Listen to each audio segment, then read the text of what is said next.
Praise the Lord. വേഗം വരുന്നവനായ നമ്മുടെ കർത്താവായ യേശുക്രിസ്തുവിൻ്റെ നാമത്തിൽ എൻ്റെ സ്നേഹവന്ദനങ്ങളെ ഞാൻ അറിയിക്കുന്നു. റോമാലേഖനം 8-ാം അധ്യായം 33-ാം വാക്യം, ദൈവം തിരഞ്ഞെടുത്തവനെ ആർ കുറ്റം ചുമത്തും, നീതീകരിക്കുന്നവൻ ദൈവം. ഹല്ലേലൂയ. ദൈവമാ നമ്മെ തിരഞ്ഞെടുത്തത്. ഇന്ന് പകൽക്കാലവും പരിശുദ്ധാത്മാവിൽ ദൈവം നമ്മെ ഓർമ്മപ്പെടുത്തുന്നത്, നമ്മെ തിരഞ്ഞെടുത്ത ഒരു ദൈവമുണ്ട്. അമ്മയുടെ ഉദരത്തിൽ വെച്ച് തന്നെ യെരമ്യാവിനെ പ്രവാചകനായി തിരഞ്ഞെടുത്ത ദൈവം, അതിനുവേണ്ടി നിയമിച്ച ദൈവം നമ്മുടെയും കർത്താവത്രേ. നാം ജനിക്കുന്നതിന് മുമ്പ്, നാം ഉരുവാകുന്നതിന് മുമ്പ് നമ്മെക്കുറിച്ച് പദ്ധതി ഉണ്ടാക്കി നമ്മെ മുൻ നിയമിച്ച ദൈവം, തിരഞ്ഞെടുത്ത ദൈവം, നീതീകരിച്ച ദൈവം, അവനെയാണ് നാം അപ്പാ പിതാവേ എന്ന് വിളിക്കുന്നത്. അങ്ങനെയെങ്കിൽ ദൈവം തിരഞ്ഞെടുത്തവനെ ആർക്ക് കുറ്റം ചുമത്താൻ സാധിക്കും? ദൈവം തിരഞ്ഞെടുത്തവനെ ആർക്ക് തള്ളിക്കളയാൻ പറ്റും? പ്രിയരെ, അഖിലാണ്ടത്തിൻ്റെ ഉടയവനായവൻ എൻ്റെ അപ്പയാ. അവൻ എന്നെ തിരഞ്ഞെടുത്തെങ്കിൽ ഒരു നാളും ഒരു ശക്തിക്കും ഒരു മനുഷ്യർക്കും നമ്മെ തള്ളിക്കളയാൻ, നമ്മെ ഹല്ലേലൂയ ചെറുതാക്കി കാണിക്കുവാൻ ഒരു നാളും പറ്റത്തില്ല. നമ്മെ തിരഞ്ഞെടുത്ത ദൈവത്തിൻ്റെ കരത്തിലാണ് നാം ഇരിക്കുന്നത്. നിങ്ങൾക്കറിയാമല്ലോ, മോശയെ ദൈവം തിരഞ്ഞെടുത്തപ്പോൾ ഇസ്രായേലിനെ നടത്തുവാൻ, ഇസ്രായേലിനെ വീണ്ടെടുക്കുവാൻ, ഫറവോൻ്റെ മുമ്പാകെ കർത്താവിൻ്റെ ശബ്ദമായി നിൽക്കുവാൻ ദൈവം മോശയെ തിരഞ്ഞെടുത്തു. ദൈവത്തിൻ്റെ ശക്തി ദൈവം അവനിലൂടെ വെളിപ്പെടുത്തി. എന്നാൽ ജീവിതത്തിൽ പലരും അവന് വിരോധമായി സംസാരിച്ചു. അവന് വിരോധമായി സംസാരിച്ചവൻ്റെ മുമ്പാകെ മോശ ഇടപെടുന്നതിനെക്കാട്ടിൽ മുമ്പേ കർത്താവ് ഇടപെട്ടു. തെരഞ്ഞെടുപ്പിനെക്കുറിച്ച് ചോദ്യം ചോദിച്ച കോരഹിൻ്റെയും അബീനാദാബിൻ്റെയും നാദാൻ്റെയും മുമ്പിൽ ദൈവം തൻ്റെ ന്യായവിധിയുടെ കരത്തെ വെളിപ്പെടുത്തി. പ്രിയരെ, ഒരു അഭിഷിക്തനെ നിർത്തിയിരിക്കുന്നത് ദൈവമാണ്, തിരഞ്ഞെടുത്തത് ദൈവമാണ്.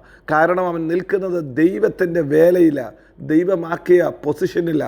ഇന്ന് രാവിലെ സമയത്ത് ഈ വചനം കേൾക്കുന്ന ദൈവത്തിൻ്റെ പ്രിയ പൈതലേ, നിങ്ങൾ സമൂഹത്തിൽ, നിങ്ങൾ കുടുംബജീവിതത്തിൽ, നിങ്ങളുടെ ആത്മീക ജീവിതത്തിൽ നിങ്ങൾ ഏത് പദവിയിലാണോ ഇരിക്കുന്നത്, ദൈവമാണ് നമ്മെ ആക്കിയിരിക്കുന്നത്, ദൈവമാണ് നമ്മെ നിർത്തിയിരിക്കുന്നത്. ഈ ഒരു ബോധ്യം നമ്മുടെ ഉള്ളിൽ വേണം. നമ്മെ നിർത്തിയിരിക്കുന്ന ദൈവത്തിന് നമ്മെക്കുറിച്ചൊരു ഉദ്ദേശമുണ്ട്. നമ്മെ ഏൽപ്പിച്ച വേല നമ്മിലൂടെ തികയ്ക്കാൻ, നമ്മിലൂടെ ചെയ്തു തീർക്കാൻ ദൈവത്തിന് സാധിക്കും. നമ്മുടെ ബലം കൊണ്ടോ നമ്മുടെ കഴിവ് കൊണ്ടോ ഒന്നുമല്ല. ഈ ഒരു കാര്യം നാം സമ്മതിച്ച് ഏറ്റുപറയുമ്പോൾ, ഈ ഒരു കാര്യം നാം കർത്താവിൻ്റെ മുമ്പാകെ ഏറ്റുപറയുമ്പോൾ തന്നെ ദൈവശക്തി നമുക്ക് വേണ്ടി വെളിപ്പെട്ട് വരും. ഹല്ലേലൂയ. തിരഞ്ഞെടുത്തത് ദൈവമാണ്. എന്നെ തിരഞ്ഞെടുത്ത ഒരു ദൈവമുണ്ട്. പാട്ടുകാരൻ അതുകൊണ്ടാണ് പറയുന്നത്, എന്നെ തിരഞ്ഞെടുപ്പാൻ, എന്നെ മാനിക്കുവാൻ, എന്നെ ഓർക്കുവാൻ കർത്താവേ എനിക്കൊരു യോഗ്യതയുമില്ല.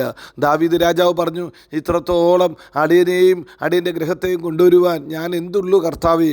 പ്രിയരെ, ദൈവത്തിന് നമ്മെക്കുറിച്ചൊരു പദ്ധതിയുണ്ട്. ഹല്ലേലൂയ. മോശയെ വിളിച്ച് വേർതിരിച്ച ദൈവത്തിന് ഒരു പദ്ധതിയുണ്ട്. ദൈവം തിരഞ്ഞെടുത്തെങ്കിൽ തിരഞ്ഞെടുത്തവനെ തകർക്കാൻ ഒരു ശക്തിക്കും പറ്റത്തില്ല.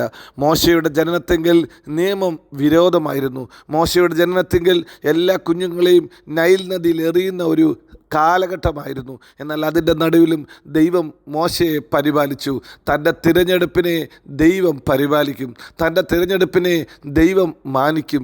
തൻ്റെ തിരഞ്ഞെടുപ്പിനെ ദൈവം സൂക്ഷിച്ച് അതിൻ്റെ പൂർത്തിയിലേക്ക്, അതിൻ്റെ ഹല്ലേലൂയ യഥാർത്ഥ ഹല്ലേലൂയ പ്രഭാവത്തിലേക്ക് ദൈവം കൊണ്ടുവരും. യഥാർത്ഥ മഹത്വത്തെ ദൈവം അവിടെ വെളിപ്പെടുത്തും. പ്രിയരെ, മോശയെ പരിപാലിച്ച ദൈവം അമ്മയുടെ ഉദരത്തിൽ വെച്ച് മാത്രമല്ല, ഈ ലോകത്തിൻ്റെ ജീവിതത്തിൻ്റെ ഓരോ ഘട്ടത്തിലും അവനെ പരിപാലിച്ചു.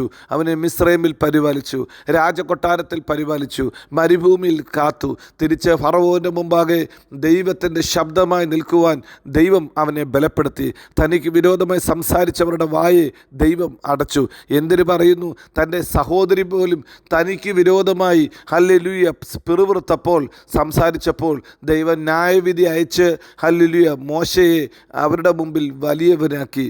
ഇന്ന് രാവിലെയും തിരഞ്ഞെടുത്തത് ദൈവമാണോ, അവൻ നമ്മെ മാനിക്കും.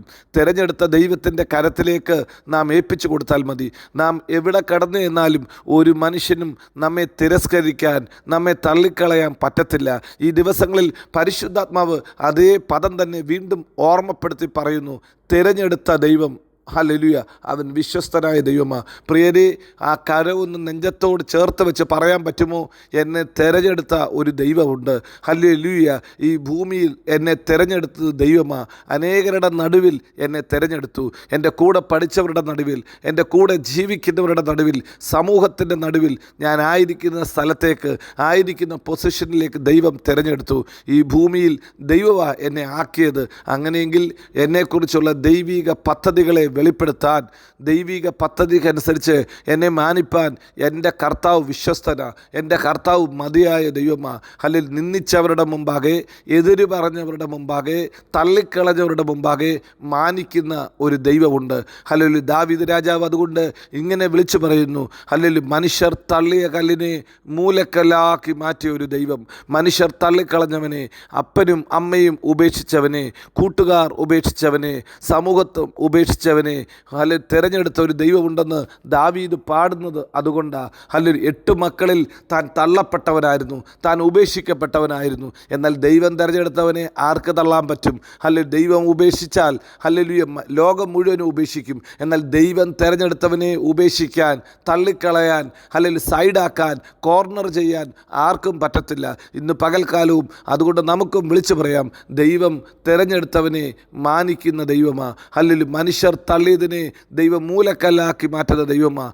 ആ കർത്താവാ എൻ്റെ ദൈവം. ഈ ദൈവം എൻ്റെ കർത്താവാ, എൻ്റെ അപ്പയാ. അവനെ ഞാൻ ആരാധിക്കുന്നു. അവൻ നമ്മെ എല്ലായിടത്തും എല്ലായ്പ്പോഴും ക്രിസ്തുയേശുവിൽ ജയോത്സവമാക്കി നടത്തും. God bless you. Amin, Amin.